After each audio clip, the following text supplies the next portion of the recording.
I thought storytelling was like this magic trick. Something only a few people could really do. It feels complicated, right? It often does, yeah. But what if the best techniques are actually, well, simple? And yet that simplicity, it's hands down one of the most powerful ways to hook listeners.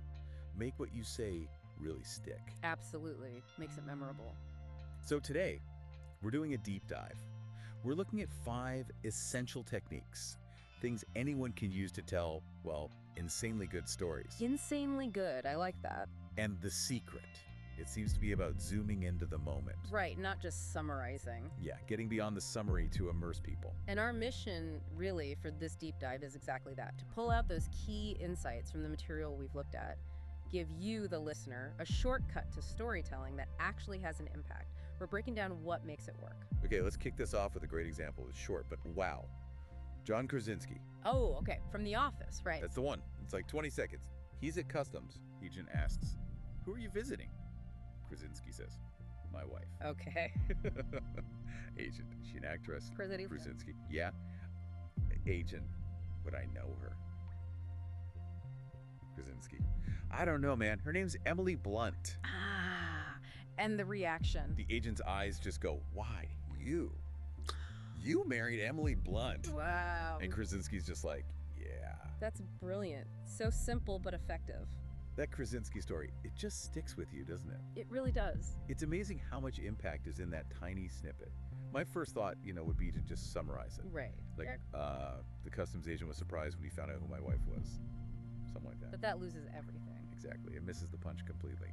So what did he do differently there? What made it work so well? That's such a good question because it really gets to the heart of it. We often, I think, default to summary, to efficiency. Yeah, makes sense. He could have said, I was at customs, told the agent my wife's name, he was surprised. Done. But he didn't. He, as you said, zoomed into the moment. He took us right there. Into the trenches. Into the trenches, yeah. We're experiencing it with him, almost physically. And that difference, that's the key. It sets up these 5 techniques perfectly. Okay, so you can feel that immersion. It's powerful. And the great news is, it's not some arcane secret. These are practical things. Totally usable. Techniques you can use in all your stories, presentations, chats with friends, whatever. So, let's dive in. All right, technique number 1, building block 1. Surprisingly simple. Location. Okay. Just state the physical place. Where's the story happening? And the reason this works, the why behind it, is that it flips a switch in the listener's brain. You say conference room, living room, whatever, and they instantly start picturing their version of that place. It just happens. Ah, okay. So it's like an anchor. Exactly. It anchors the story, reduces the work they have to do, and pulls them right in. Immersion. Instantly. Now, I can see a potential pitfall here. Give it way too much detail. Oh, yeah. The conference room had a big table, a TV, wooden floor. Right. The whole inventory. Or the opposite, being too vague. A room. Yeah, a room. So is there a sweet spot? There is. It's about clarity, sparking that image, not drawing a map. Just stating the location is usually enough. Let their imagination fill in the blanks. Got it. So instead of just starting maybe 2 weeks ago, I'm sitting on my couch in my living room, taking a deep breath. That works. Or the other example, September 2019, I'm standing in front of the conference room. Ready to walk inside. Right. See? Specific enough to be vivid, but not cluttered. Right, not bogged down. Okay, that makes sense. So after location, what's next? The next piece is actions. Action! Once you've set the scene, what are you or the characters actually doing? Right in that moment.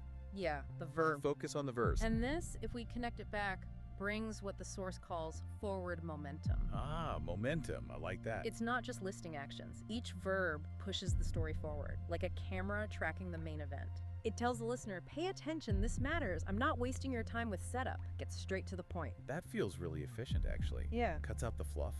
So instead of a long wind-up, you just go, I'm in my office, I open my laptop. And start reading a message from my manager. Bam!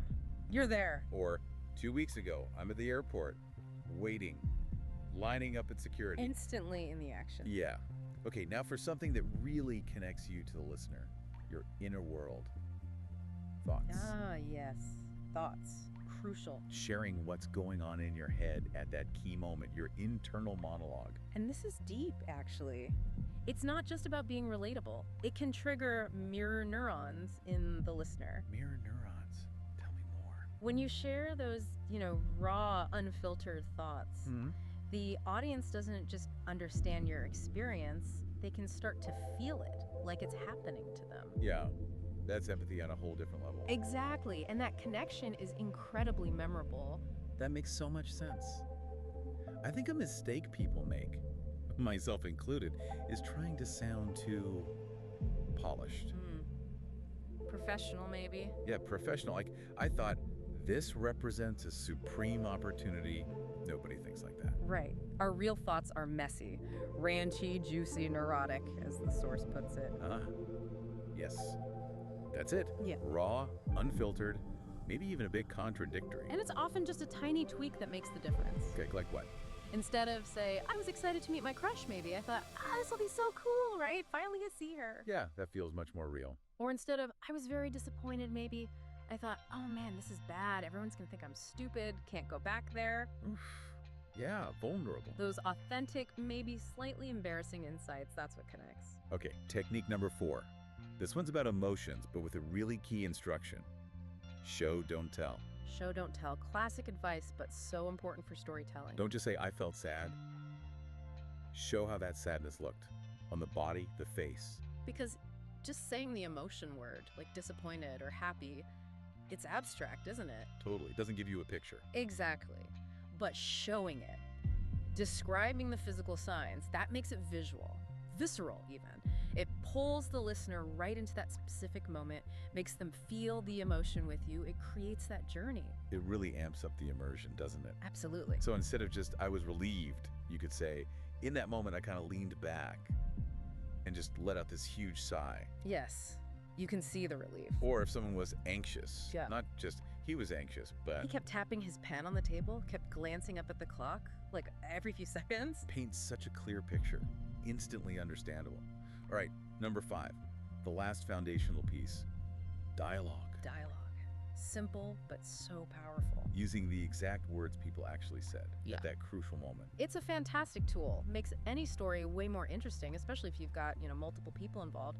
Real dialogue just brings characters to life instantly. How so? Well, it conveys more than just the information, right? It shows personality, the relationship between people, maybe even what's not being said, the subtext. Okay. And like with thoughts, I guess the key is choosing the right bits. Definitely. Pick the juicier, more concise lines. Catchy stuff. Yeah. Avoid the boring, overly formal phrasing. Like, nobody in a good story says, I'm very dissatisfied with the inadequate execution. Huh. Right, it kills the mood. Totally. So instead of summarizing, my friend was very disappointed, maybe, in that moment, my friend just looked at me and said, Philip, what on earth was that? Oh yeah, much better. You feel the tension. Or instead of, my manager was very happy, maybe, my manager looked at me and said, wow, that was really the best presentation you've ever given. Captures the moment perfectly. Authentic. Okay, so now we have these 5 elements. Location, actions, thoughts, emotions shown, and dialogue. The building blocks. Let's bring it all together. We have a fantastic example story that uses all of them. Yes, this one's from Sarah Willingham. She's a well-known British entrepreneur, investor, CEO, and as you listen to this story, really try to spot those 5 things. Okay. Location, actions, thoughts, dialogue, feelings shown. Notice how she zooms right into the moment. It's masterful. All right, here's Sarah Willingham's story. She said she was in her mid-20s, Young, yeah. running acquisitions for Pizza Express. Big job. Mm-hmm. She walks into a meeting room. Here's the location, just 2 minutes late. Okay.